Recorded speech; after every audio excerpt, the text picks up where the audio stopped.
এখন জুলাই সনদ তো স্বাক্ষর হলো, বাস্তবায়ন হবে কিভাবে?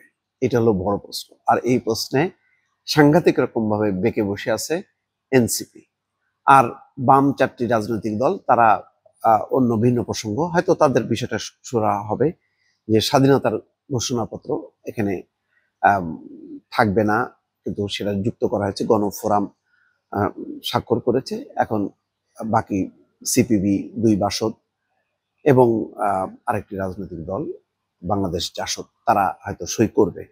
কিন্তু এনসিপি ধারাবাহিকভাবে চাপ দিয়ে রেখেছে যে শুধু স্বাক্ষর করলে হবে না, এটা বাস্তবায়নের বিষয়ে এখনই সিদ্ধান্ত নিতে হবে। এখন কিভাবে হবে, আদেশে কি থাকবে, ভিত্তি কি হবে, ঠিক করছে কমিশন। এই কমিশন হচ্ছে বিশেষজ্ঞদের দ্বারা গঠিত। এরা আবার এটা কিভাবে বাস্তবায়ন করা যায়, এটা তো বড় একটা আইনগত এবং সাংবিধানিক প্রশ্ন।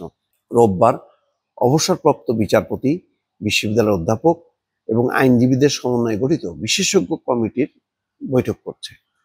তবে ওই আদেশে কি থাকবে তা এখনো চূড়ান্ত হয়নি। বিশেষজ্ঞরা আলোচনা করে আদেশের একটা খসড়া শিগগিরই কমিশনের কাছে উপস্থাপন করবেন বলে জানা গেছে। গত শুক্রবার জুলাই সনদে সই হলেও এখন পর্যন্ত সনদ বাস্তবায়নের উপায় ঠিক হয়নি। সনদ বাস্তবায়নের গণভোটের বিষয়ে রাজনৈতিক দলগুলো একমত, কিন্তু গণভোটের ভিত্তি কি হবে, গণভোটের সময়, গণভোটের প্রশ্ন কি হবে, এসব বিষয়ে মতপার্থক্য আছে। বাস্তবায়নের উপায় নির্ধারিত না হয় সনদে সই করেনি জাতীয় নাগরিক পার্টি। এছাড়া বাম ধারা চারটি দল এখনো সনদে সই করেনি। বাস্তবায়নের উপায় নিয়ে এই মাসের মধ্যে সরকারকে সুপারিশ দেবে ঐকমত্য কমিশন। যাই হোক, দর্শক বুঝতে পারছেন, পুরো বিষয়টা হয়েছে রাজনৈতিক দলগুলো একে অপরের উপরে বিশ্বাস করে না। এখন অনেকে ধরেই নিছে বিএনপি হয়তো ক্ষমতায় আসবে, ক্ষমতায় আসলে তারা বাস্তবায়ন করবে না। এই জন্য আগে থেকেই এমন একটা ব্যবস্থা করতে হবে যাতে বিএনপি আর বাস্তবায়ন না করে থাকতে পারে না। এটা এই পারস্পরিক রাজনৈতিক অবিশ্বাসটা, এটা পরিষ্কার, এ ব্যাপারে আর কোনো সন্দেহ নেই। সেই কারণেই বাস্তবায়ন এখনই করতে হবে, এরকম একটা ধারণা।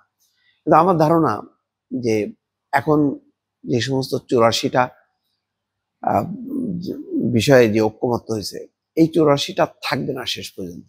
ভালো হইতো যদি সবাই একটা অঙ্গীকার নামায় সই করে বলতো যে আমরা এই অঙ্গীকার করতেছি, এই 84টা বিষয় আমরা আগামী 5 বছরে নির্বাচিত পার্লামেন্টের মাধ্যমে বাস্তবায়ন করব। তাহলে কিন্তু এই বিশেষজ্ঞদেরকে ডাকা, মানে সংবিধানকে পাশ কাটায় কিভাবে এটাকে আইনি ভিত্তি দেওয়া যায়, এই বিষয়গুলো প্রয়োজন পড়তো না।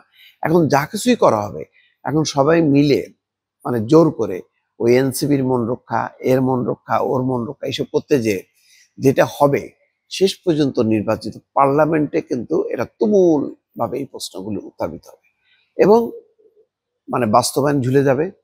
এমনও হতে পারে যে মানে বাতিলও হয়ে যেতে পারে। আমি সেই শঙ্কাটা করছি। সবচেয়ে বড় কথা ছিল যে 15 বছর আন্দোলনের মধ্য দিয়ে রাজনৈতিক দলগুলোকে বিশ্বাস রাখা, সেই বিশ্বাসের জায়গাটা আমরা রাখতে পারলাম না। বিশ্বাসের জায়গাটা না রাখতে পারলে আমি এখন মানে জোর করে ওই যে বিয়ে দিলে যা হয় সেটা কিন্তু আর ঘর করা হয় না। তো সুতরাং আমার কাছে মনে হচ্ছে যে অনেক বিষয় আছে যে রাজনৈতিক দল ভেতর থেকে মানেনি, কিন্তু মুখ রক্ষার জন্য তারা হয়তো স্বাক্ষর করেছে বা মেনে নিয়েছে যে ঠিক আছে আগে মানে করি, নির্বাচনটা হোক, তারপর দেখা যাবে। এই যে দেখা যাবে ভেতর থেকে মানছে না, এটা একটা বড় সংকট। এই সংকটটা কিন্তু আমরা অতীতেও দেখেছি। সামনে কি হবে বলা খুব মুশকিল। ফলে রাজনৈতিক দল নিজেরা যদি সংশোধিত হয়ে, নিজেরা যদি মানে সংশোধনের উপযোগী একটা সত্যিকারের একটা গণতান্ত্রিক রাষ্ট্র কাঠামোর ধারণাটা যদি নিজে থেকে পোষণ না করে, আপনি পুশ করে জোর করে কাউকে বাধ্য করাতে পারবেন, আর বাধ্য করলে ফলাফল ভালো হয় না দর্শক।